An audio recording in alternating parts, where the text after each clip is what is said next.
な同じところを向いていながら優れた感性でさらに磨き上げていってもらってるっていうところで本当にいいパターンに落ち着いていったというかうまく進んでいったという気がしています。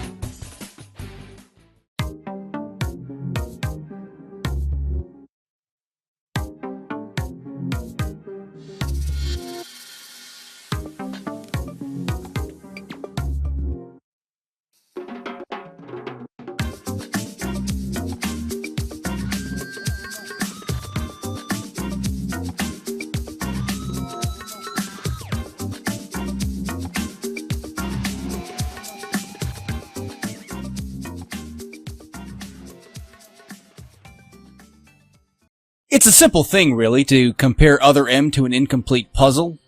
And that's not just because vital pieces are missing from it, but because the puzzle wasn't made to fit anyway. There are aspects that go beyond the simple continuity gaps, such as the confused transition between Other M and Fusion, or the befuddled dynamics behind the mental psychosis of Samus Aran. Harder to discern are some more complex structures dealing with character implication and resume. Developmental aspects which should have a major impact on the storyline but are strangely vacant. Now, instead of establishing Samus according to the dynamics of her history, Other M depicts her as a rather shallow and weak character instead. Now, this came about partially as the result of trying to enclose a more realistic person into the role of a surreal superheroine, but also because director Yoshio Sakamoto could not marry himself to the elements necessary to good storytelling. No, he had something more important in mind, adding his own social commentary into the mix of things. Yet all in all, the story structure of Other M is compromised by political tones and a short list of characters who are missing some fundamental aspects given their history. So what do St. George, Super Mario, and Shrek the Ogre all have in common? More or less, they're all heroes who conquer dragons in order to save their beloved princesses.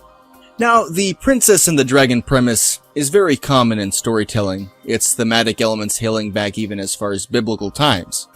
Even the devil is often depicted as a great dragon, an enormous scaly fire-breathing lizard, the very essence of power and evil. But then arrives this knight in shining armor, come to vanquish said dragon utilizing a variety of weapons. Now, one should already see where this train of thought is leading. Indeed, the Space Knight Samus Aran. And the dragon in question was obviously Ridley. Or, look at it this way, Bowser is to Mario what Ridley is to Samus. Bowser captures the princess, so Mario has to go rescue her. Ridley captures a Metroid, so Samus has to go rescue it. So with Metroid, you have an interesting variation on the premise, including the fact that Samus is a woman. Now, what was important about Samus was that her sex did not define her. It was a matter of circumstance. Her role and her actions defined her. The identity of Samus Aran was that of a dragon slayer, a heroine, a savior of humanity. There was a lot of mystery surrounding Samus Aran, but much of that now comes into suspicion considering Other M begs a more realistic point of view about her in the universe that she lives in. I'm not a member of the Galactic Federation. I came here because I intercepted the distress calls. I'm a bounty hunter. But is she really a bounty hunter? It is one of the many questions that Sakamoto does not seem to have an answer to. Does the prospect of Samus being a mercenary degrade her motivations? That could very well be, but that's just speculation. The audience has no substantial answers, and they need them in order to understand Samus's character and her actions throughout Other M. For Sakamoto not to go into the characteristics of Samus's role is quite odd, considering he also made her an extrovert. She's referred to as a bounty hunter when, in all reality, she should be simply referred to as a vigilante, or a dark knight. Another oddity is that for all the down-to-earth character development that Other M was supposed to make its audience accept, the game was still very flippant in its world dynamics. For example, thin air is converted into missiles and health. Samus is still able to contort her body into a small metal ball, and fallen enemies conveniently vanish upon death. Any excuse to that of building a more realistic character environment will no doubt be offset by the fantastic elements that pervade the Metroid universe, which is a video game universe. Sakamoto's addition of all these down-to-earth elements is a major part of why the storyline of Other M is very confused in its makeup. Not much of the fantasy that defined the earlier games makes sense in conjunction with that of whatever realism has been inserted. Just as a magician should never reveal his secrets because the show must go on, so too must the game go on without bringing its fantasy too close to earth for comfort. How subjective is the mindset that is willing to accept the premise of Other M and suspend disbelief about how the Metroid world works, but also accepts that the characters themselves are supposed to work separate from that suspension of disbelief? Suspension of disbelief is reliant on the element of mystery, the magic kind of glue that added to Samus's original character before Sakamoto decided to give her so much dirty laundry. Her character was not generic in that she was not a person defined by her personality, but by what she had accomplished. Her actions had defined her character. Now, Sakamoto's process of extroversion destroys Samus because he makes no working connection to Samus and her exploits. One might even assume that would be impossible, considering Samus is a titan of a heroine in retrospect.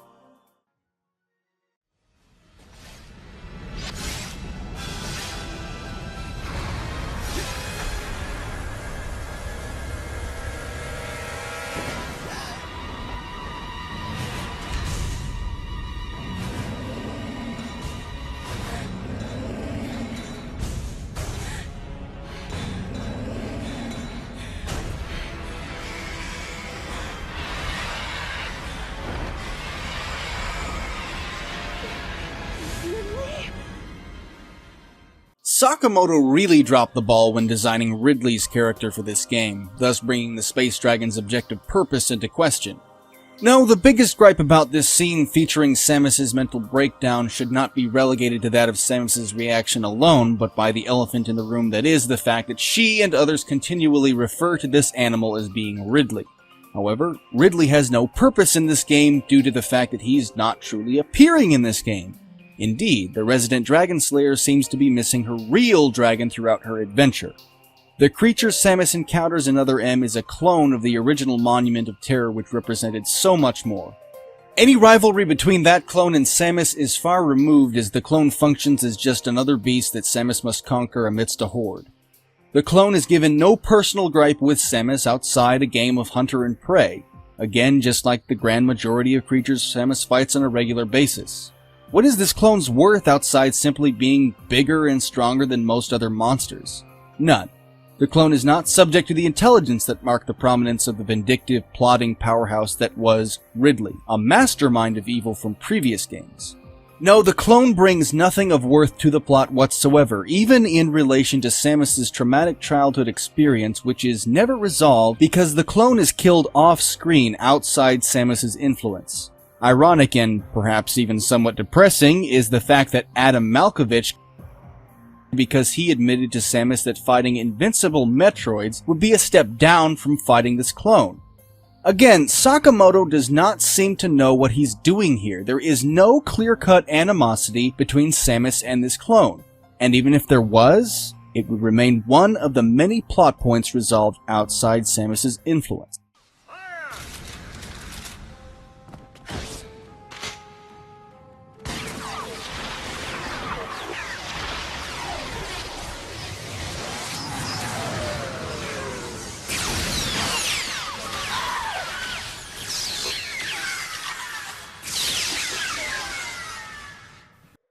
Now, how ironic that the actual hero at the end of Other M is a man with no previous characterization or inherent purpose whatsoever, but whose prominence is foregone by a political ideologue set up by Sakamoto.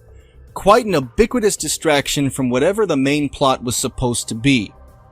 When the Colonel arrives, one should keep in mind that the Galactic Federation is an organization that the audience knows next to nothing about. Therefore, Sakamoto's setting up corrupt forces within this less-than-apparent government begs the question what purpose the Colonel serves here outside being a deus ex machina. Funny in that as much as Sakamoto had Samus given to extroversion, the things that are actually plot-worthy and highly relevant to the story are hidden from the audience. Like, what is the Colonel's name? What was the overall goal of the Galactic Federation concerning the bottle ship? These and other relevant questions are not answered because Sakamoto does not want his audience to think about them. Now, Sakamoto's agenda is to have us hate the Colonel because he and his corrupt federation put their grubby hands into the affairs of a mother and her child. Oh, and they also happen to be dabbling illegally in developing weapons for who knows what purpose. The audience is supposed to feel sorrow for the highly extroverted MB and Madeline Bergman, and a seething hatred for the highly underdeveloped Colonel. If there's a political conversation going on here, it's been highly dumbed down, much like the discrimination of the military found throughout James Cameron's Avatar. Unfortunately for Sakamoto in this process, he's working against previously established history, in addition to the exploits of a previously established character. Now, taking that into consideration, is it any wonder why Samus's presence on the bottle ship becomes subject to question? Sakamoto is establishing a rather fatalistic worldview here, and an armor-bound dragon slayer and wonderworker like Samus Aran throws a wrench into the plans of his social commentary. Funnily enough, the grim adventures of Billy and Mandy actually parody that model of storytelling by throwing a Lovecraftian tentacle horror on the set of a Spanish soap opera. And all the while, the Grim Reaper believed that it was all just another plot twist. Ultimately, the only way Sakamoto could marry this soap opera construct to the Metroid series was to degrade characters like Samus and Ridley, along with the rest of the Metroid universe. もともと Wii で、メトロイドの新作を作ろうと考えたときに、一番僕がこだわったところというか絶対守ろうと思ってたのはWii リモコン1本で遊べるゲームにしたい。それは十字ボタンとあと2つのボタンですね。移動とあとショットとジャンプ。とにかくこれを守った上で、ゲームを構成しようと考えてましたので、その横持ちっていうものが必須だったんですね。So Sakamoto wanted to simplify the controller scheme for Other M in order to appeal to modern audiences. Another irony considering he couldn't simplify the character scheme in such a way that Samus's presence actually makes any sense. Contributing to the plot, giving characters the development they needed, and defining Samus as a hero should have implemented her actually saving people from an assassin, among other things. Instead, Samus appears quite useless as she simply talks about whatever happens around her, and then goes about running mindless errands for Adam. Samus's presence does nothing to stay the 7th platoon from being assassinated by James, the deleter. So why did Sakamoto give the deleter prominence in the plot if he was just going to be done away with behind closed doors? Once again, outside the influence of the game's protagonist, also the one who gave him the title deleter in the first place. With the assassin present, there was a simple opportunity for Sakamoto to create a situation in which Samus performs a series of esteemed acts of heroism by outright saving Adam and his soldiers from certain death, which would have worked to put an ironic twist on Samus and Adam's history. In other words, the woman who forsook the Federation and Adam's mentorship would be the one who captured the man trying to kill the 7th platoon from within their own ranks. You see, there you have a platform for Samus to admit to Adam why she left the military, little factoids that reveal themselves as the plot unfolds. Yet, whenever the opportunity calls for an act of heroism, that act is brought about by the hands of one who is not the player character, which insults the medium as a video game. Now, as was mentioned before, Adam's is a supreme act of stupidity, and his declaring Samus to be the hero that they need is pointless considering that the Ridley clone will be a rotting husk by the time Samus reaches him. Come to that particular point, even if Ridley had not died at the hands of the Metroid Queen, then he would have died with the inevitable ship destruction anyway. And if not that, then most certainly from a hail of ice blasts from the troopers the Colonel brought to the bottle ship.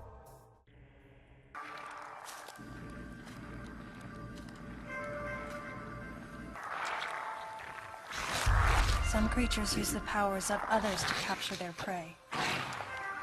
Watching this disgusting beast, I felt as though it was feeding off my power as well. Allegedly, there's an allegorical reference for Samus's continued reliance on others for strength, illustrated by Baby Ridley's scavenger behavior. Now, whether or not intentional by Sakamoto, the irony is that Samus is actually a scavenger herself. She's tagging along with the 7th platoon, picking up scraps, while Adam, Anthony, and the rest of the feds do all the real work. And if the perceived misogyny is real, then one might assume they're doing all the manly work while Samus is stuck cleaning up the kitchen.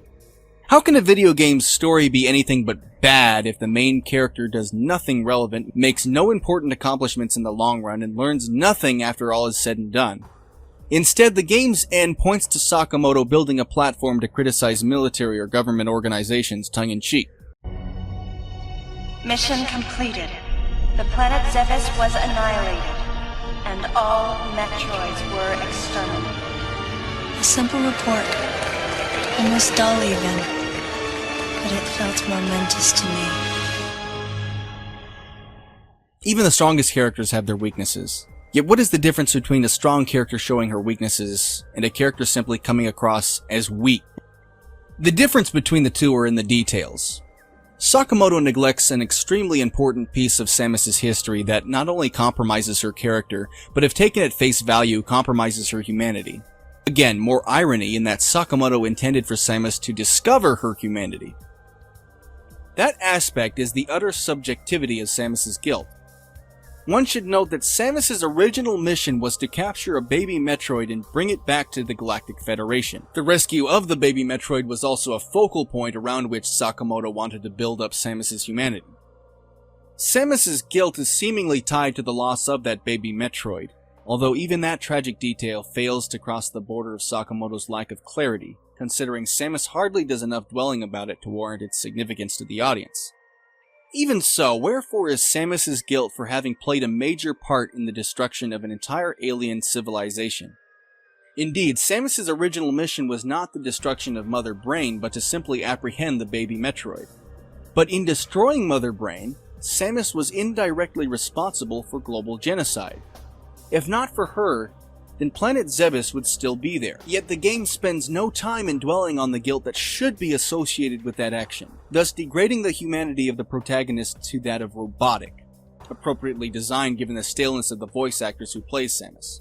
Samus has a traumatic experience when she faces Ridley, yet she doesn't even blink when facing off against the Zebesian holograms, the people whose race she just lent a hand in annihilating. The Zebesian genocide is one particular ordeal that deserves so much more exposition than is given. It should have been the key to Samus's moral struggles throughout the game, and the chance at resurrecting the entire race as well as the Metroids through the bottle ship should have been Samus's shot at redemption. Samus's only point of introspection that actually considers the worth of the Zebesians is as follows. Behind closed doors, the Galactic Federation was trying to create a special forces unit composed of bioweapons. In order to make it happen, they were attempting to create an organization modeled after the space pirates, with the Zebesians at the center. But because of a certain presence, the life forms became ferocious. We were no longer able to control them. By a certain presence, she must have meant Ridley. So you sent out the distress signal, even though it endangered your life? I had to. I felt there was a real danger here, that if left as is, the Zebesians would continue to evolve and resurrect as real space pirates. If that danger was real, then the risk of withholding information to protect herself was too great, clearly. And yet, wasn't she the one who set the facility's system to self-destruct? In silence, I praised her courage and sense of responsibility. At the same time, her argument had some holes. Say that the Zebesians, under Ridley's influence, became super aggressive. Would that really lead to the resurrection of the space pirates? Without a malicious force to lead them down that path, wouldn't they continue to merely follow their instincts, ultimately becoming no more than a swarm of feral creatures? Now, given MB was actually posing as Madeline Bergman at the time of this conversation, much of what she says falls under suspicion. However, what was true is that a presence had awoken within the Zebesian clones, although this presence was actually MB. It wasn't Ridley. This brings us to the problem with victimization, the object around which Sakamoto wanted his audience to attend to in order to bring his social commentary to a point. Once our MB was in a human form, she excelled. As an interface between us and them, her skills with personal interaction humanized her to a great extent. If my theory is correct, this is going to be a groundbreaking multi-system for artificial intelligence. Her confidence was unwavering, and her ability to learn was greater than we'd expected. But then she developed emotions, then a nascent sense of herself. She began asserting her own thoughts, and her opinions began to contradict ours. It's quite typical for artificial intelligence to evolve as a result of self-analysis. However, there's no precedent for an AI like MB developing emotions. It's possible that her interactions with the Metroids brought it about, but we don't know for sure. The newly hatched infant took to her like his mother. And perhaps at that moment, MB began to develop a soul. It was all conjecture, but the idea wouldn't leave my mind. And that was when we decided to alter her AI program. A human-like existence, but one without feelings. To make MB less than human, the researchers had to deny her that consciousness. I knew this, but in my heart, I felt sympathy for MB.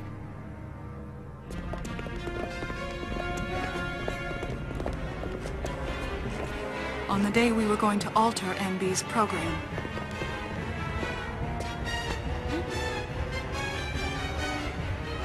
right before my eyes, Come on!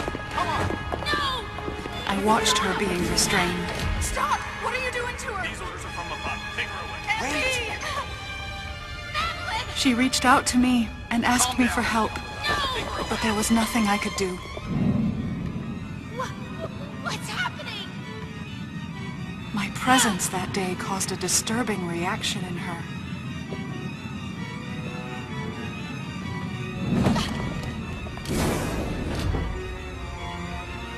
She was fixated on me. Madeline had taken to calling MB Melissa. She took the initials MB and told the AI they stood for Melissa Bergman. It looks great on you. MB liked that name. It made it sound like Madeline was calling her her daughter. Now, clearly Sakamoto was not a master at subtlety when conveying his message here, to the extent that one can very easily forget the context under which this all occurs. Understandably, the audience might have gotten the wrong idea if MB had been modeled after the original mother brain, but her soft, female human exterior is just another subtle reminder to the audience that they're supposed to buy into her victim status and hate everyone and everything that ever wanted to do her harm. Anyway, if Sakamoto had written Samus with a guilty conscience, that would have given rise to an appropriate response to MB in order to prevent the destruction of an entire nation and or a Skynet-type uprising. MB!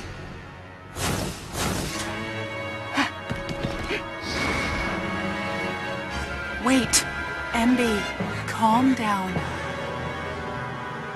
Please listen. Madeline, step back! We were wrong. It's all over. Madeline! I was not wrong. The humans were foolish, and I was forced to bring judgment on them. And yet, because of you, I failed. You must understand the weight of your crime. You must pay the price for what you've done. Please, MB. We have to get past this. No. You will all be judged. At this point, Samus, the main character, the player character, and the protagonist of all the Metroid games, should have been the one to speak up and put a stop to this. Of all the times to speak, this should have been the time. Samus should have mentioned Ridley's control over the Zebesians, comparing MB's disposition to Ridley's vindictiveness. Samus would also mention her own guilt of having been part of the Zebesian genocide, how MB's using the Zebesians to stage a revolt essentially made her no different than the humans who created her.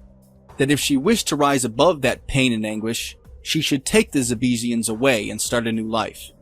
There are all kinds of ways that Samus could have been written in which she'd come out of the adventure as being a heroine who'd save the day, and as a poetic note to Metroid Fusion, the Galactic Federation would no doubt be sore at her for her actions. Yet Adam's words that at least one person out of the myriad of people back home would realize that Samus was right, that despite her orders and the presence of corrupt officials, she did the right thing. Samus would also have her conscience put to rest after saving the last remnants of the Zebesian race in addition to MB. In this manner, Sakamoto would have illustrated Samus's weaknesses, but they would have stood out in comparison to her accomplishments. The fact of the matter is, Other M suffers from more than a simple lapse in storytelling or narrative. One should not be angry about what Samus is in Other M, but about what she isn't. And she most certainly is not the heroine of her latter games. She's a clueless genocidal twit who happened to get wrapped up in a conspiracy that she ultimately had no control over. And within that conspiracy, one can make out Sakamoto's own social commentary, burying Samus and her adventure underneath a political ideologue.